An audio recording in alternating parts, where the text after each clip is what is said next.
Hello, Rinkrats. We're back with some more Colorado Avalanche franchise mode in FHM 12. And in the last one, we made quite a few moves to revamp mostly our forward core. As the main new addition is Marco Kasper out of free agency, a 4-star ability center who, for the time being at least, will be our second line center, which we have been sorely missing for a long time. Last year with St. Louis, he had 30 points in 37 games played. Year before that, he had 66 points. So I'm expecting a lot out of Kasper, especially once Nathan MacKinnon starts dropping off, because he's already had a 4-star ability at 36 years of age. He's getting up there. So, I figured he's probably going to start dropping again at some point this season. He's probably going to get down to a 3.5-star ability before we know it. And, at that point, Kasper will probably be able to take over the first line. So that's why I felt it was very much necessary to sign Marco Kasper. And as a result of that, we moved on from Jack Drury,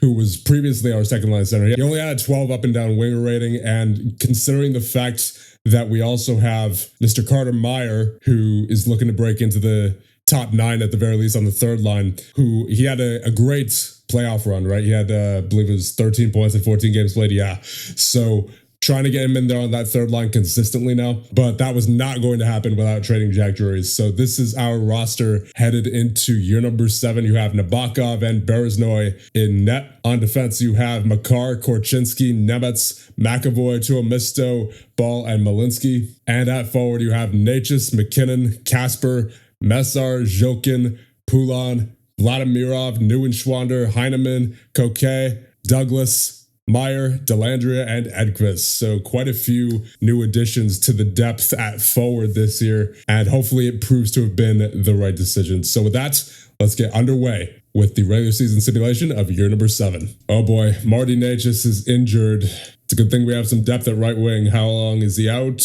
Okay, 1 to 2 weeks. Not bad. All right, we're on November 1st. We are 11-6, which is good enough for second in the Central. Tied for first, technically. Let's take a look at the players' stats so far. You have Necas leading the way with 19. Then you have Neuenschwander with 15. He's already up to a 3.5-star talent. He started this season as a 2-star. He certainly saw a lot of growth in a very short time span. You have Marco Kasper with 14 points in 17 games played, MacKinnon with 13, Makar with 13, Coquet with 11, so he's been a good ad so far. Nemets with 10, Messar with 8, Poulin, McAvoy, and Jokin, and Tuomisto with 7, Dellandrea and Douglas with 6, 5 for Edquist and Vladimirov. Vladimirov off to a bit of a slow start. Hyman, Ball, Malinsky, Meyer, and Korchinski all with 3. So Meyer only with 3 so far. A bit concerning. I would imagine he's been probably on the 4th line, right? Well, he's on the 3rd line right now with Vladimirov and Dellandrea, which I guess doesn't help too much, considering Vladimirov's also having a slow season. And then Dellandrea has been pretty good so far. 6 points in 9 games played, but, only a 2-star talent. So definitely some slow starts here, but overall we're doing okay. And then in goal, you have a .919 save percentage for Nabokov in 14 games played and 1 shutout. And then for Bereznoy in 3 games played, he has a .947. So goaltending is doing well. We're getting some pretty good scoring overall. There are a few guys I wish were doing better, such as Jokin. Messar could be doing better as well. I really want Meyer to get better eventually, and then as well as Vladimirov. So the young guys definitely having a little bit of a rough start. But overall, like I said, we're doing pretty well. So I think we can advance and see what the next month brings us. All right, we're on January 1st. We're 25, 19, and 2, which is good enough for 3rd. Not exactly comfortable, though. We have Nashville right behind us, and then St. Louis within a few points as well. And then, of course, over in the Pacific, you have LA and Vancouver occupying the wildcard spots there. So it's going to be a tight race. It is certainly going to be a tight race, it looks like. We have that divisional spot right now, but that could very easily change. So we need to really get on it here. So let's see what's going on. Point-wise, you have Necas leading the way still with 45 points in 38 games played. Neuenschwander with 36. Kasper with 32. Makar with 31. MacKinnon only with 29 in 45 games played. Then you have Nemets with 28. Coquet with 23. Vladimirov with 22, Meyer and Poulin with 21, Messar and Jokin and Tuomisto with 20, 18 for Douglas, 15 for Heineman and McAvoy, 12 for Ball and Korchinski, 10 for Delandria, 8 for Edqvist, and 7 for Malinsky in 13 games played. And in goal, you have a .932 save percentage for Bereznoy in 11 games played, and a .911 save percentage for Nabokov in 35. He has 2 shutouts. So goaltending's all right.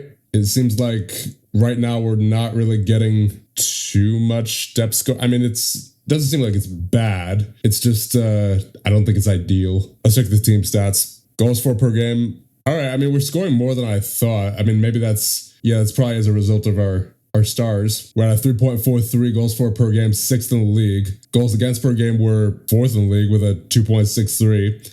Face-offs were, 31st in the league with a 46.8. Power play, we are, 31st in the league with a 9%. You do not like to see it. And then penalty kill, we're 14th with an 86.3. So special teams definitely needs to be much better. Although I'm not really sure how to fix that without making a trade or two here because I don't have control of the lines, right? So, and I like our roster right now as it is for the most part. I think I just want to see what happens considering how much change we made over the offseason. But then again, I know everything's not exactly ideal right now. Shilov's up to a 3-star ability.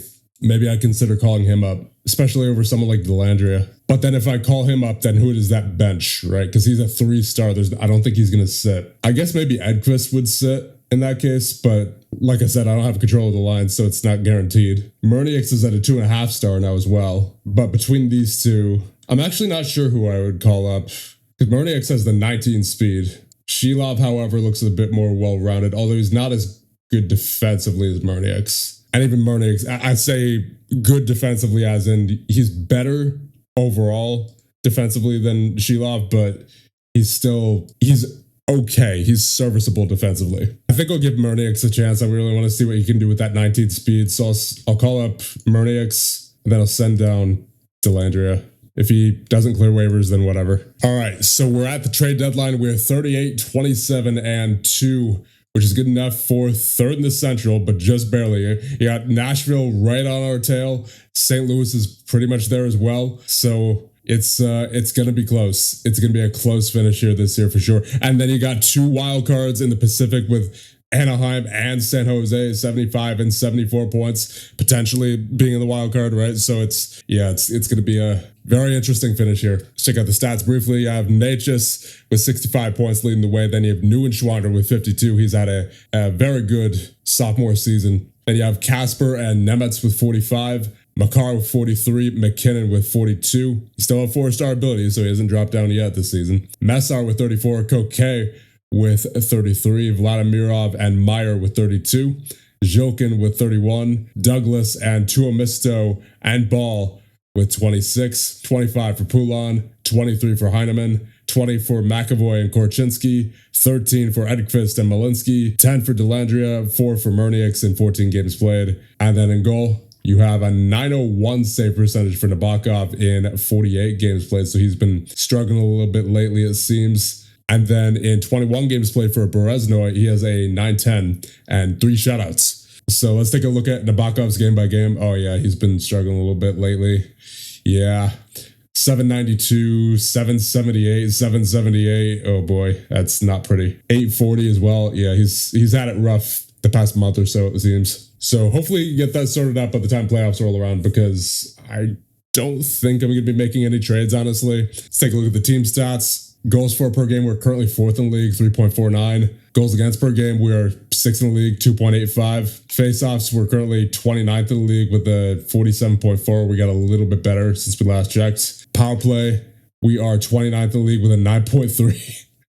And then penalty kill, we are 10th in the league with an 87.1. So face-offs and power play are very bad. Power play in particular in the single digits. So you do not like to see that, especially from this team, right? Like, how do you have, I have Natchez and then McKinnon, Kasper, Neuenschwander, Zhilkin, Messar, and then they put up that kind of power play. My point is, I'm not sure if there's any trades that's going to fix that, we might just have to, maybe we need to make a coaching change as far as the assistant coaches go. I'm not sure, but overall, I think we have a pretty good offense, and our 5-on-5 offense shows that, right? We're 4th in the league in terms of goals for per game. But for whatever reason, we're just not getting it done on the power play. So I think we just go ahead. Just go ahead and simulate the rest of the season. I mean, maybe I'll take a look at the trade block, just see what's out there, just see who's available. But it would take a pretty special player to get me to make a move here, I think. I mean, there was a few interesting players for sure, but nothing that would have been a genuine upgrade from what we already have, right? And especially taking the salary cap situation into consideration, right? Because you have, of course, Neuenschwander, who's up for renewal this year, 2.6 for 4 years. I'm definitely going to offer them that right now. So I'm surprised that Neuenschwander didn't ask for more, considering how much he grew this year. Poulon, how much is he wanting? 2.5 for 3 years. That's not bad for him. Take a hold off though. Meyer, what's he want? 2.7 for 3 years. He's done pretty well this season. He has 32 points in 65 games played. Last year he's at 19. So I think I'll offer Meyer now. Then of course there's also Makar. He wants 6.3 for 3 years and a no movement clause. It's taking him to 37 because it starts next year. I mean, he's still good right now, but by the time he's 37, I don't know. He might be, I'm not sure if he's going to be worth that by then. At the very least, I wanted to get Neuenschwander and Meyer locked up. But yeah, I think Makar is probably going to be a June signing there. But yeah, there's not really much else that I think needs to be done. So I guess with that, we could just advance up to the end of the regular season here and just hope for the best. Hope we can stay above Nashville and St. Louis. Oh, key game against Nashville. Key game against Nashville. Come on, we got to win this. We got to win this, please. Oh, no. That's a 7-3 loss against Nashville. Got Minnesota. They're first in the division. They might be a tough one. Oh, no. That's a 6-4 loss. All right, we have finished the regular season 49-31-4. Good enough for first in the Central Division. We just barely clinched it with that last win there over Winnipeg. Let's check out the stats to end the season. You have Natchez leading the way with 87 points. Then you have Neuenschwander with 67. McKinnon with 61. So basically on pace with what he had last season. He's down to a 3.5 star ability now. So that's worth noting. Nemes with 57. Kasper and Makar with 56. Vladimirov with 48. Messar and Meyer with 47. So Meyer picked it up towards the end of the season for sure. Coquet with 46. He was a great ad. Jokin with 39. Tuomisto with 36. Ball with 33. Poulon and Douglas with 32. McAvoy and Korchinski with 29. Heineman with 28. Adkvist with 16. Malinsky with 14. Murniaks with 13. And Delandria with 10. And a goal, an .899 save percentage for Nabokov. And 4 shutouts in 63 games played. And for Bereznoy, a .909 save percentage and 3 shutouts in 25 games played. So goaltending definitely fell off toward the end there.